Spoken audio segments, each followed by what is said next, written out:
إن الحمد لله نحمده ونستعينه ونستغفره ونعوذ بالله من شرور أنفسنا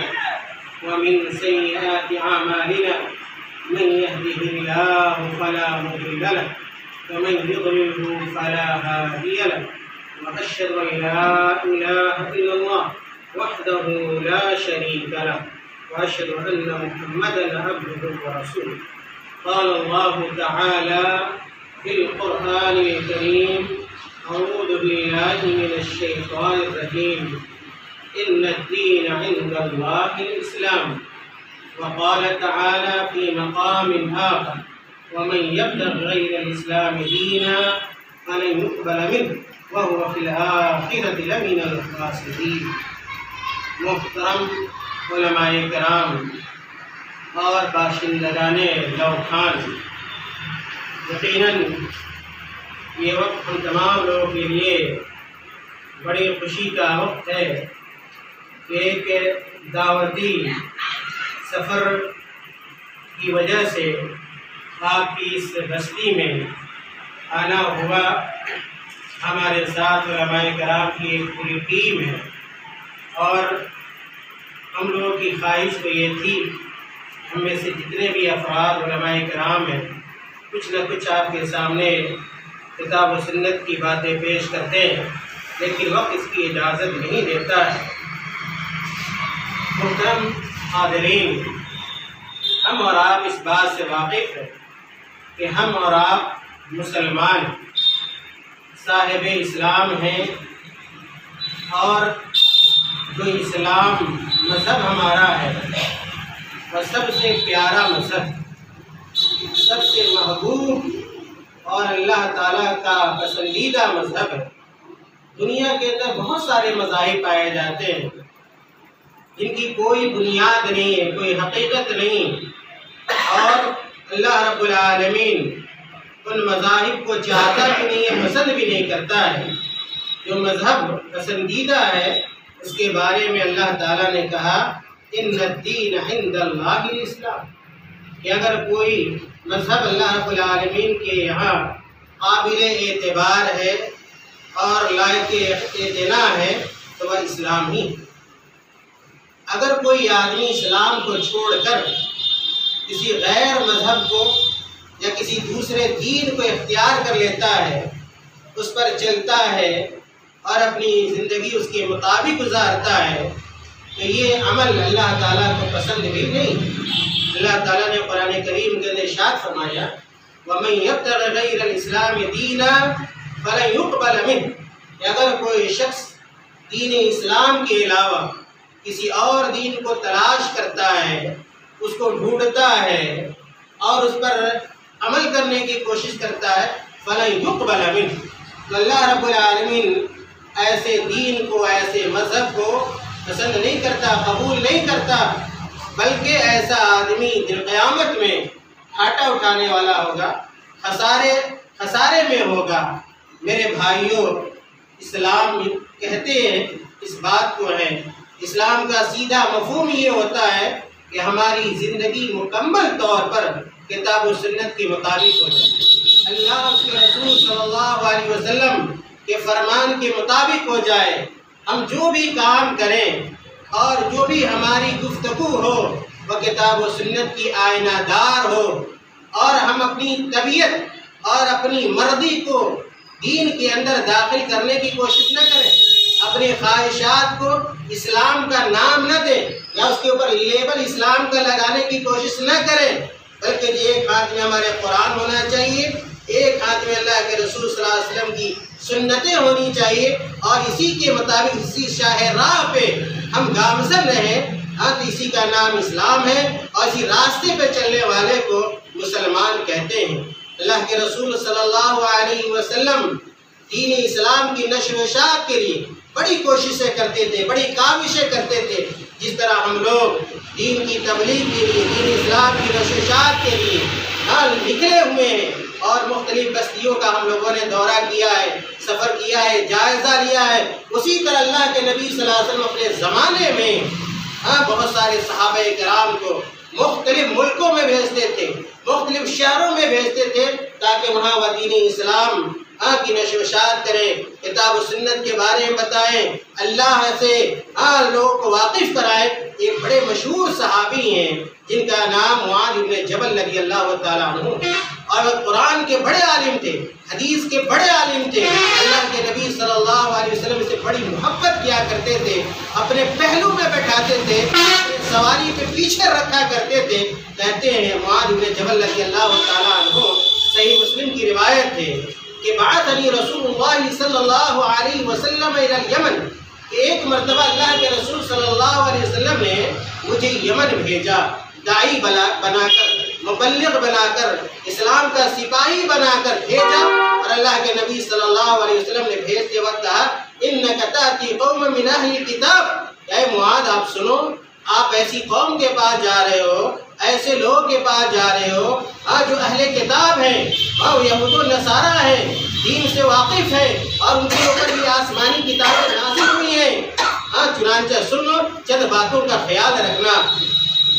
اور اپنی دعوت میں ان کو ترجیح دینا۔ اور اللہ کے نبی صلی اللہ علیہ وسلم نے کہا فَادْعُوهُمْ إِلَىٰ شَهَادَةِ أَن لَا إِلَٰهَ إِلَّا اللَّهُ، اے معاذ جب تم یمن جانا تو سب سے پہلے اہل یمن کو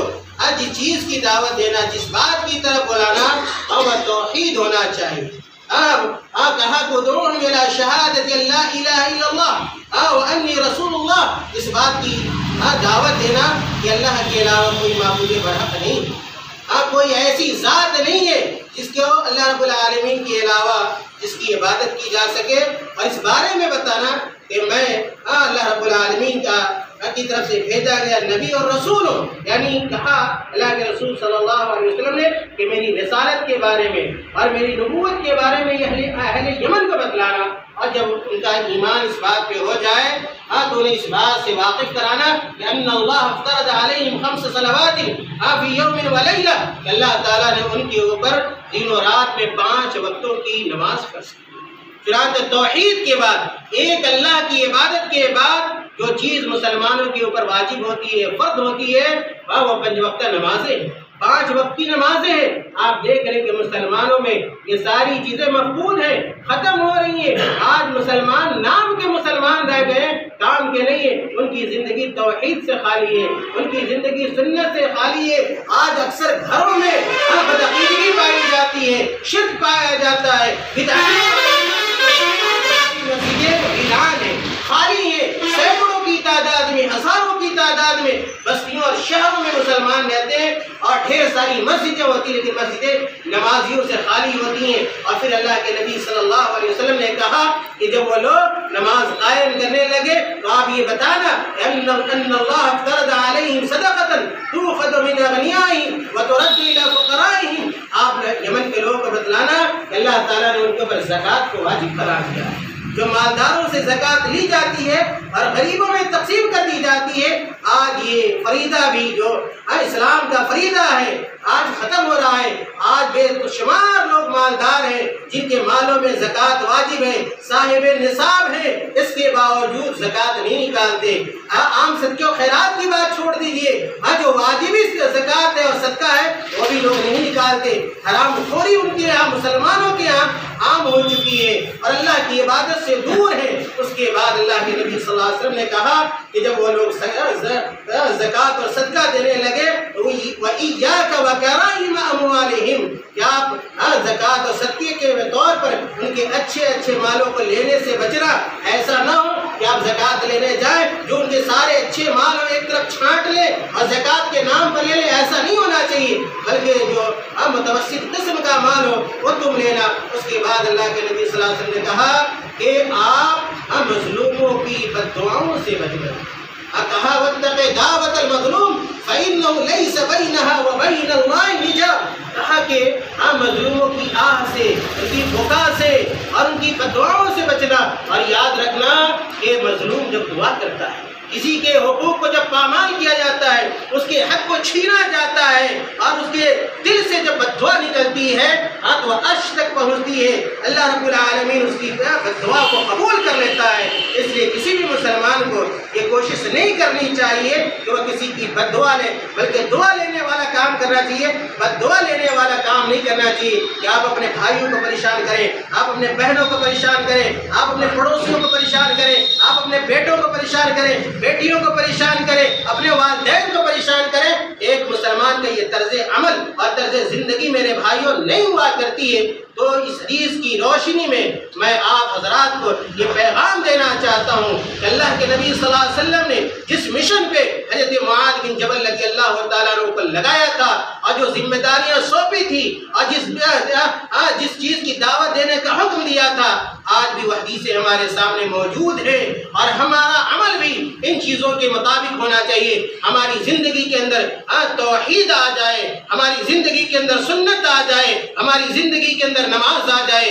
ہماری زندگی کے اندر زکوٰۃ آ جائے اور اسی طرح عام صدقہ اور خیرات ہو، ہم مظلوموں کی بددعاؤں سے بچیں اور جب تک اس دنیا کے اندر زندہ رہیں اسلام کا دامن تھامے رہیں، اس لیے کہ اسلام ہی اللہ تعالیٰ کے یہاں محبوب مذہب ہے اور اس کے حوالے اپنے آپ کو کر دے۔ ہماری زندگی کا ہر عمل قرآن کے مطابق ہو، ہماری زندگی کا ہر عمل اللہ کے رسول صلی اللہ علیہ وسلم کی سنت کے مطابق ہو۔ اگر ایسا ہوتا ہے تو ہم کامیاب ہیں، ہم بامراد ہیں۔ اگر ہم اس سے ہٹے ہوئے ہیں اور ہمارا رخ اس سے پھرا ہوا ہے تو ہم میں سے ہر آدمی کو اپنا محاسبہ کرنا چاہیے، جائزہ لینا چاہیے۔ ایسا نہ ہو کہ مرنے کے بعد اور اس دنیا سے اس دنیا میں پہنچنے کے بعد ہمیں افسوس کرنا پڑے، ہمیں کبھی افسوس ملنا پڑے اور ہم پریشان ہو کہ کاش ہم نے ایسا کیا ہوتا، ویسا کیا ہوتا، علماء کرام کی باتیں سنی ہوتی، توحید پر اگر ہم چلے ہوتے، سنت پہ اگر ہم قائم رہے ہوتے تو آج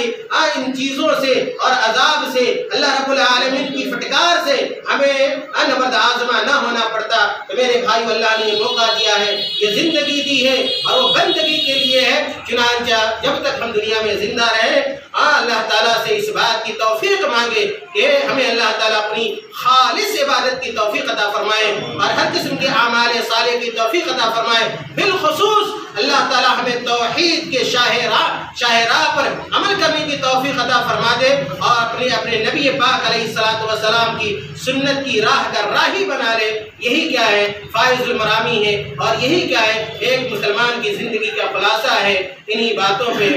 میں اپنی باتوں